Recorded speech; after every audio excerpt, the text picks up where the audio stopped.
Assalamu alaikum, amis Nandité. Bonjour et bienvenue dans ce 5e pas de votre série pour un apprentissage pas à pas de la langue wolof.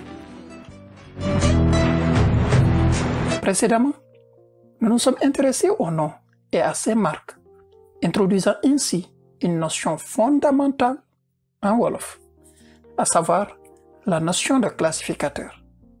Nous avons vu comment était faite la détermination des noms en wolof, au défini proche et à l'indéfini, aussi bien au singulier qu'au pluriel. Ce qui nous a permis de découvrir les 10 lettres déterminantes ou classificateurs des noms en wolof, 8 au singulier et 2 au pluriel. Des classificateurs que nous avons eu à regrouper dans un tableau avec leur expression au défini proche et à l'indéfini. Ce qui va nous permettre désormais d'apprendre un nom wolof avec son classificateur. Restons toujours avec les déterminants du nom pour voir cette fois-ci comment exprimer la possession en wolof. En attendant, vérifions si dans l'exo du cours de l'épisode 4, tu avais bien transformé les phrases en mettant les noms singuliers au pluriel. 1. Wax naa ak ndaw gi. J'ai parlé à la jeunesse. Et quand on met le nom au pluriel, cela donne wax naa ak ndaw ñi. J'ai parlé aux jeunes. Ndaw ici est un genre humain qui prend ñi au pluriel. Retenons bien que ñi est réservé exclusivement à certains noms du genre humain. 2. Hassan foroon na am muus. Hassan avait ramassé un chat. Hassan foroon na ay muus. Hassan avait ramassé des chats. Et là, c'est assez simple. Ay à la place de am, et c'est bon. 3. Xar mi gaañ na ganaar gi. Le mouton a blessé la poule. Xar yi gaañ nañu ganaar yi. Les moutons ont blessé les poules. La petite difficulté ici était au niveau du pronom sujet qu'il fallait mettre au pluriel aussi. Donc na devient nañu. 4. Xale bi gisoon na ab njulli. L'enfant avait vu un circoncis. Xale yi gisoon nañu ay njulli. Les enfants avaient vu des circoncis. Même remarque que la phrase 3. 5. Góor gi yar na njaboot gi. Le vieux ou l'homme a éduqué la famille. Góor ñi yar nañu njaboot yi. Les vieux ou les hommes ont éduqué les familles. Au niveau du pronom sujet, c'est pareil que la phrase 3 et 4. La difficulté était plutôt au niveau du pluriel de góor gi, qui donne góor ñi ici. 6. Jàngal nga ab ndongo. Tu as enseigné à un élève. Jàngal nga ay ndongo. Tu as enseigné à des élèves. Aucun problème sur cette dernière phrase. Bravo si tu as essayé, malgré les petites difficultés sur certaines phrases. Il est temps pour toi d'apprendre à exprimer ce que tu possèdes en wolof et de le différencier de ce que possèdent les autres, puisque ce qui est à toi n'est pas forcément aux autres.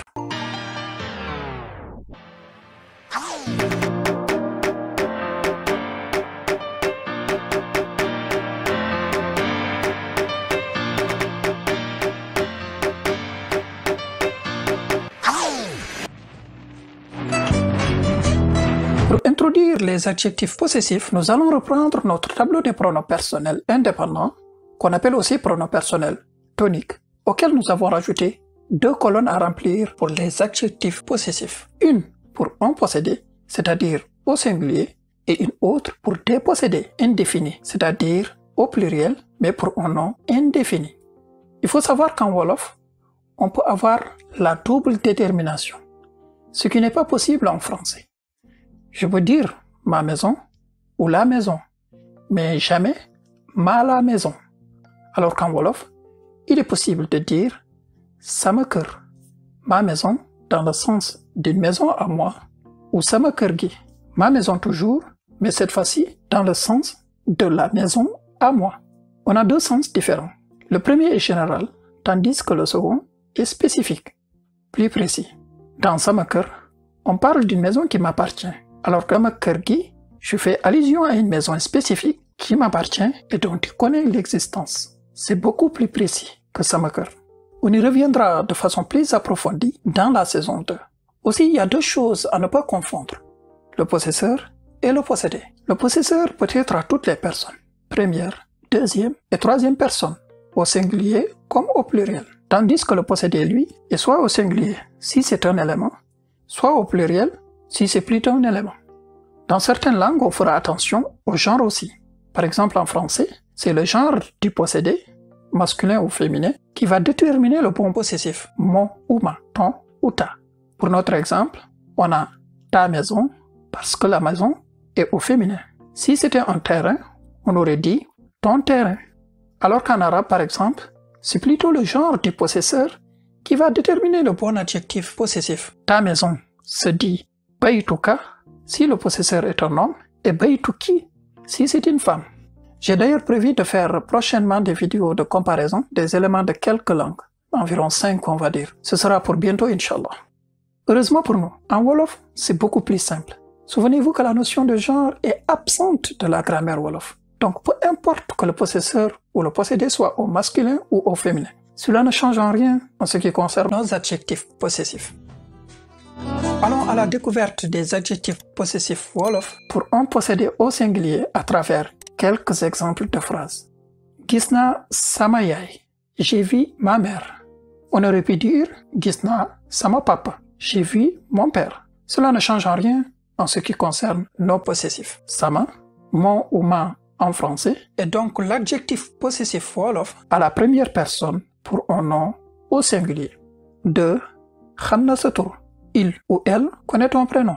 Ça, ton, ta ou encore votre lorsqu'il s'agit du vouvoiement, qui n'existe pas non plus en Wolof, est l'adjectif possessif à la deuxième personne du singulier, toujours pour un nom au singulier. 3. Dégg nga làkkam, tu comprends sa langue. Pour exprimer la possession à la troisième personne du singulier, il faut tout simplement ajouter am au nom pour avoir l'équivalent de son et ça en français. C'est assez particulier. On y reviendra en détail plus loin dans cet épisode. 4. Def nañu sunu liggéey ou encore def nañu suñu liggéey si on veut parler comme la majorité. Nous avons fait notre travail. Sunu, notre est l'adjectif possessif à la première personne du pluriel pour un nom au singulier. 5. Jaay ngeen seen kër. Vous avez vendu votre maison. Seen, votre est l'adjectif possessif à la deuxième personne du pluriel pour un nom au singulier. Et enfin, 6. Bëgg nañu seen réew. Ils aiment leur pays.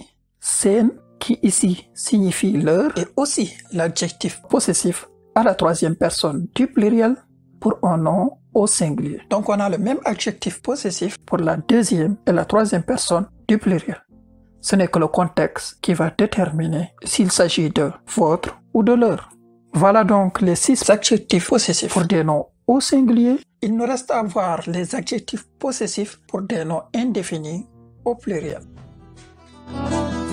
Et on va réviser le passé en même temps. Gisoon naa samay waajur. J'avais vu mes parents. Samay waajur vient de sama ay waajur, qu'on aurait pu traduire par des parents à moi. Comme le Wolof est une langue de contraction et de simplification, et ça on le verra plus en profondeur dans la saison 2 de notre apprentissage du Wolof, on va éviter la rencontre de deux voyelles. Le A de ay et l'espace entre les deux mots font disparaître pour laisser place au nouveau mot contracté samay. Samay, mais, est donc l'adjectif possessif Wolof à la première personne du singulier pour un nom indéfini au pluriel. 2. Xamoon na say doom. Il ou elle connaissait tes enfants. Say, te ou vos du vouvoiement, qui est aussi la contraction de sa, ay, est l'adjectif possessif Wolof à la deuxième personne du singulier pour un nom indéfini au pluriel toujours. 3.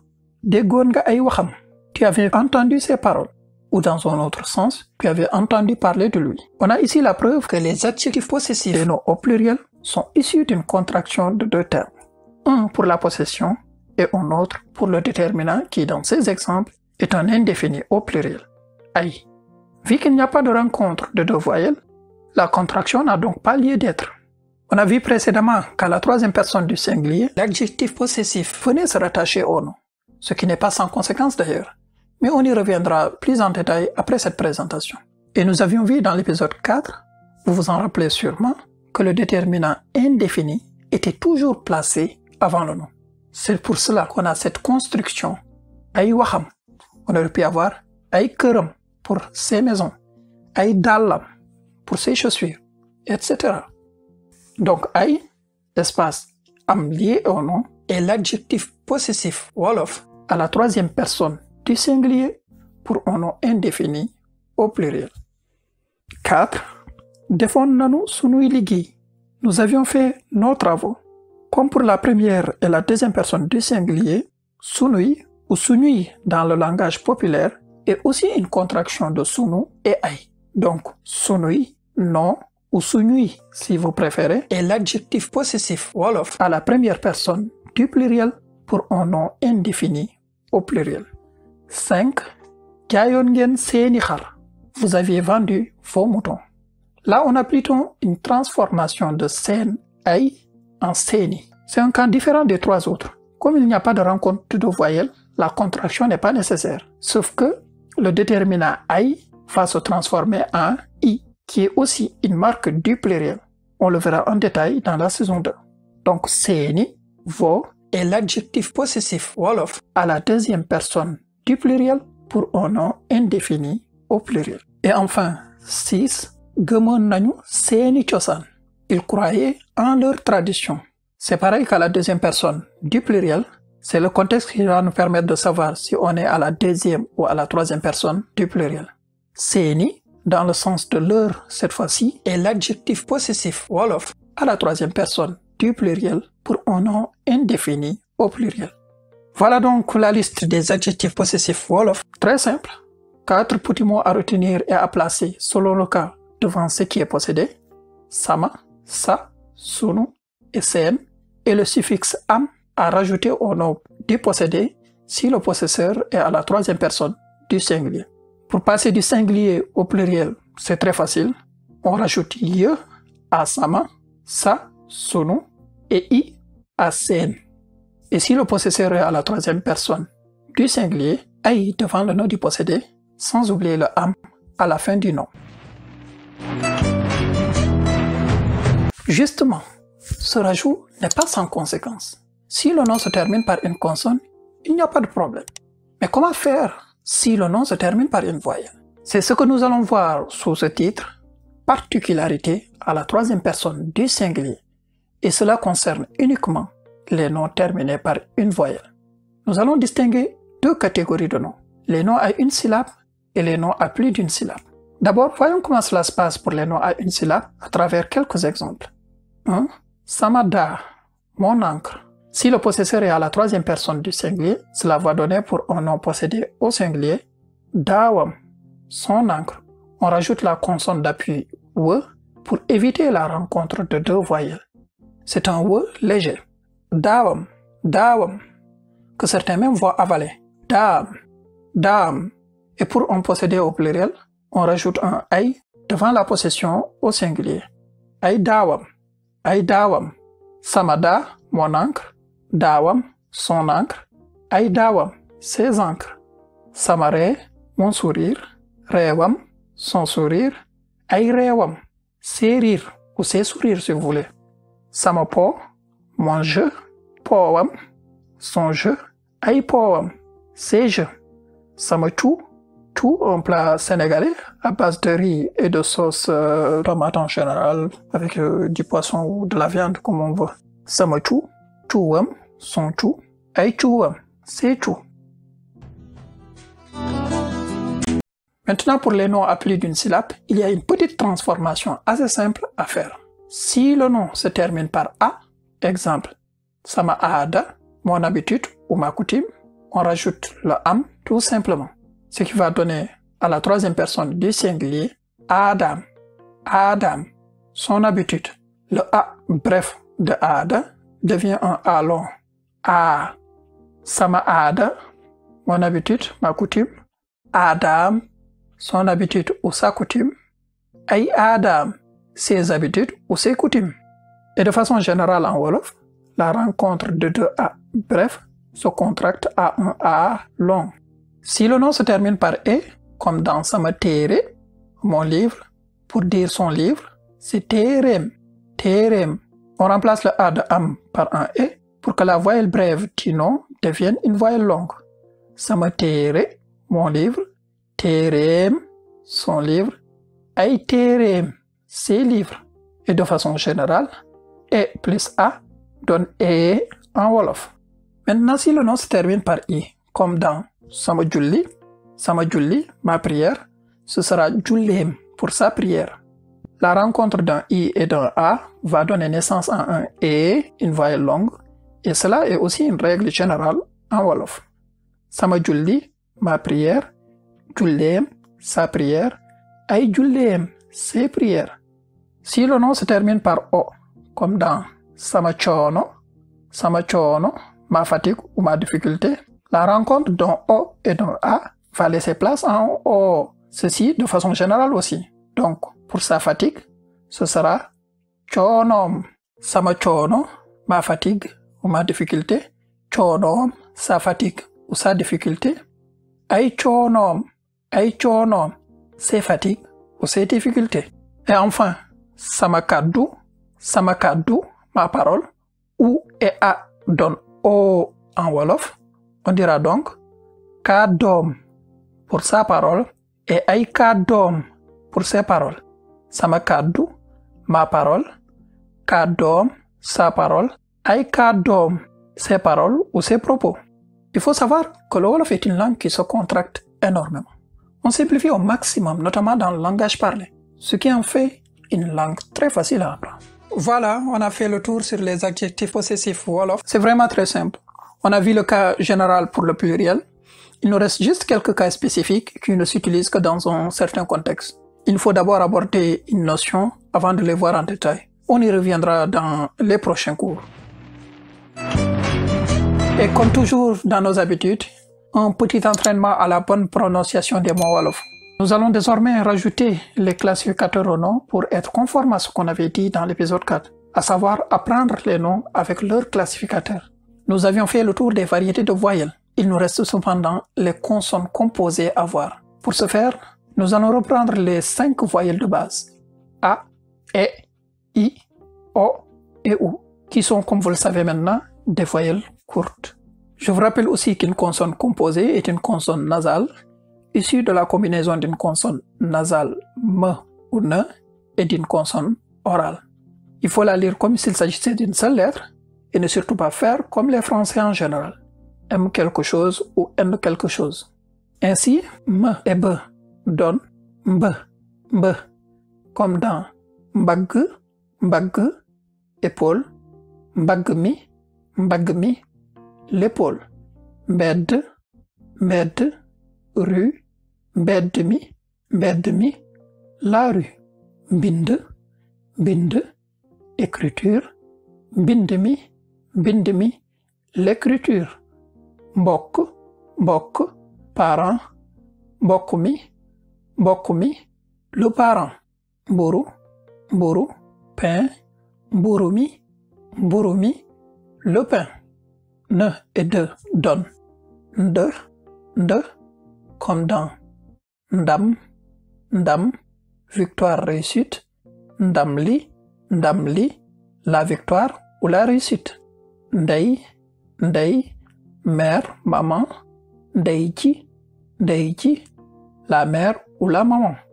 Ndigal, ordre, directive. Ndigal li, l'ordre ou la directive. Ndongo, élève, étudiant, disciple. Ndongoli, l'élève, l'étudiant ou le disciple. Ndugg, provision pour la préparation du repas. Nduggumi, la provision pour la préparation du repas. Ne et ge donnent ngande, très gros, énorme, vaste. Ce n'est pas un nom, c'est un adjectif, donc pas de classificateur. Ngelaw, vent, air, ngelawli, le vent, l'air. Ngir, ngir, pour, à cause de, parce que ce n'est pas un nom non plus. Ngoro, ngoro, relation amoureuse. Ngorogi, ngorogi, la relation amoureuse. Ngunu, ngunu, poulailler. Ngunuli, ngunuli, le poulailler. Ne et je donne je, je, njaboot, njaboot, famille, njaboot ki, la famille. Njekk, njekk, arrangement, njekk li, l'arrangement. Nji, nji, semaille, njimi, njimi, la semaille. Njong, njong, circoncision. Njongli, njongli, la circoncision. Julli, julli, circoncis. Jullibi, jullibi, le circoncis. Vous pourrez comme toujours récupérer la liste des mots utilisés dans cet épisode dans la description de la vidéo. Restons encore une fois dans nos bonnes habitudes avec un petit exercice d'application pour t'aider à apprendre les adjectifs possessifs, mais aussi à réviser ta conjugaison. Tekkil kàddu yi ci wolof, traduis ces phrases en wolof. 1. Je connais ton travail. 2. Il avait vendu ses maisons. 3. Nous avions vu vos élèves. 4. Ils ont entendu tes propos. 5.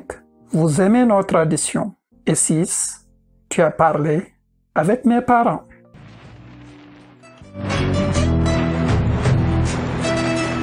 C'est la fin de cette vidéo, le 5e grand pas pour notre apprentissage de la langue wolof, à travers notamment ces éléments de base. Je vous invite à faire les exercices d'application. Pour moi, c'est le meilleur moyen pour apprendre de façon active. Vous pouvez même essayer de formuler vos propres phrases en utilisant les différentes listes de mots à votre disposition et les structures étudiées dans les épisodes précédents. Et n'oubliez pas de nous manifester votre soutien en vous abonnant à la chaîne, en aimant, en commentant et en partageant la vidéo si vous l'avez trouvée utile. Retrouvez-nous sur nos différents réseaux sociaux et à très vite pour le 6e pas, Inch'Allah.